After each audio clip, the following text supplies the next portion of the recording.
Magandang araw mga kaibigan.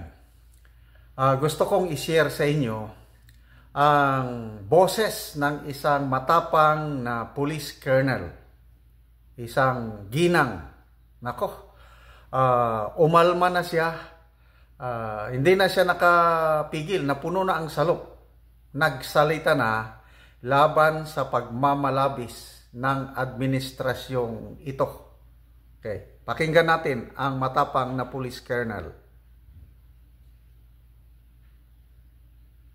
I'm Police Colonel Gemma Cruz Pinlo at ang question ko lang po, ito pong proposal po ninyo, pag tinanggihan po ba namin, magbabago po ba ang proposal niyo? Pangalawa, ma'am, kami po kasi mga uniform personnel, hindi po kami pwedeng ikumpara sa other government services. We are giving our lives. At parang napakasakit po para sa amin na kami ngayon ang kailangan bigayin ninyo para gumanda ang ekonomiya. Why don't we improve our taxation and anti-corruption campaign? Why the PNP uniform personnel has to sacrifice? Thank you, ma'am. Ulitin natin. I'm Police Colonel Gemma Cruz Pinlo at ang question ko lang po, ito pong proposal po ninyo, pag tinanggihan po ba namin, magbabago po ba ang proposal nyo? Pangalawa, ma'am, kami po kasi mga uniform personnel, hindi po kami pwedeng ikumpara sa other government services. We are giving our lives. At parang napakasakit po para sa amin na kami ngayon ang kailangan bigayin ninyo para gumanda ang ekonomiya. Why don't we improve our taxation and anti-corruption campaign? Why the PNP uniform personnel has to sacrifice? Thank you, ma'am. Okay. I'm Police Colonel Gemma.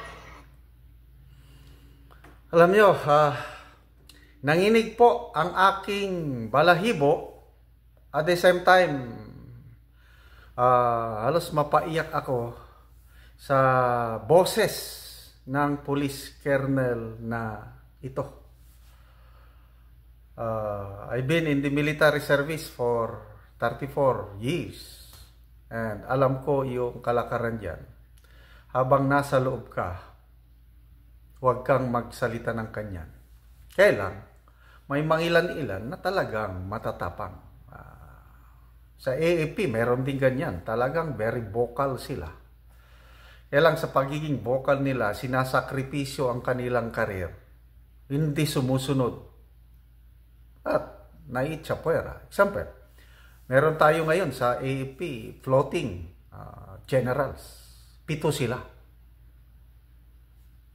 Sila ang may mga tapang, malasakit, na may ipinapagawa sa kanila na hindi sumunod. So, anong nangyari? Wala. Nasisanti sila.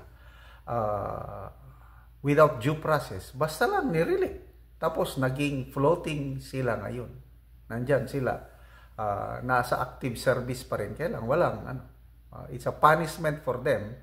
Yung, pabigsa ka 6 generals and 1 colonel, marine colonel. Kaya, itong si Police Colonel Gemma, dati daw yan, naging Cebu City Police Director. Tapos, dahil real lang ito, no? Ngayon ko lang napanood, I think ang pinag-uusapan, last year pa ata ito, tungkol sa gustong kaltasan ng administrasyong ito, yung sweldo ng mga active uniform personnel para sa pensyon. Kaya ito ang alam ko, I'm not sure kung ito, kaya lang, tama, I agree. Huwag niyong ikumpara, sabi niya.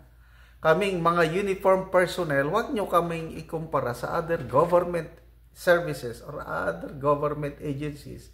Kasi We are sacrificing our lives. Buhay namin ang nakataya. Kaya tignan nyo, pumalakpak ang mga pulis. Tama yun. Meron kaming yung paragraph na military professionalism, pinapamemorize sa amin yun eh.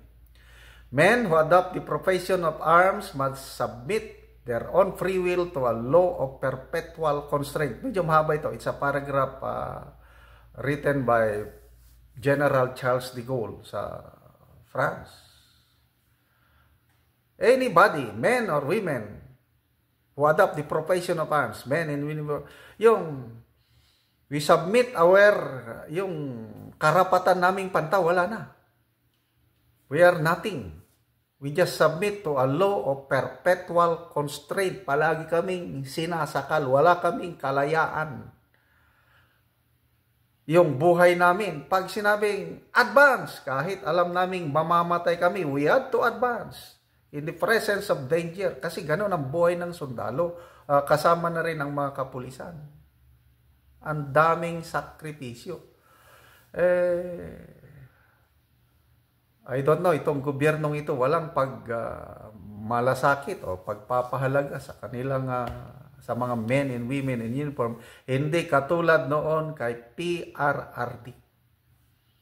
Siya lang ang Pangulo na may political will na doblehin ang sahod ng mga men and women in uniform, and we are so grateful. Kasama kaming mga retired. Kasi yun ang batas. Pag nag-increase ang sweldo ng mga nasa active, kasama ang mga retired. Kaya nadoble po ang aming pensyon, kaming retired. Yung mga So, bakit hindi nila magawa yung ginawa ni PRRD noon? So, anyway, itong comment ng Lady Police Colonel na is still applicable now. Kasi, lalo na yung nangyayari sa Davao. There is a strong pressure for the PNP na huliin si Pastor Kibuloy. So, walang magawa. Yung mga PNP staff natin doon, kundi sumusunod lang kasi utos eh. Kaya lang, in the process sa pag-sunod sa utos, nasusobrahan nila, ito na, may mga nasaktan, may mga kabataan, kababahian na basta, according to Attorney Torion, yung abogado ng KOJC, magpa-file sila ng criminal complaint against sa ating mga kapulisan. So kawawa itong mga pulis, sumusunod lang sila sa utos na parang politically motivated. Yun na. Kaya may mga feedback akong na-receive na may mga pulis na umaangal na. Okay? Even sa AFP noon, last year, yung decision ng gobyerno na makipag peace negotiation with the communist, na hinang-hina na ang mga NPA, tapos may peace negotiation na naman. Nako, ang daming umalma. Men and women in uniform, active and retired, umalma. Sana, okay, sana huwag nilang ubusin ang pasensya ng mga men and women in uniform. Dahil habang nakakapagtiis pa sila, hindi sila nagre-reklamo, sumusunod. Kaya lang, pagdating ng panahon, pag napuno ang salop, hindi nila, yung loyalty nila is hindi nakasentro sa isang politiko, sa isang tao, kundi nakasentro sa konstitusyon. They are the protector of the state, yung AFP, yung police, ganoon din, we serve and protect. So, sino yung iproprotect? Sino yung pagsisilbihan ng ating kapulisan? Ang taong bayan. Huwag nilang hintayin na mapuno ang taong bayan pag napuno ang taong bayan at magsimulang mag-alsa, darating ang panahon, ang ating men and women in uniform, kakampihan nila ang mga taong pinagsisilbihan nila. Kasi sa isang demokrasya, ang boss ay ang mga tao. So, sana maging wake-up call ito sa administrasyong ito na huwag magmalabis. Kasi hindi habang panahon na ang mga men and women in uniform, basta sunod-sunuran na lang. Tao rin yan, may puso't damdamin at marunong umunawa sa sitwasyon.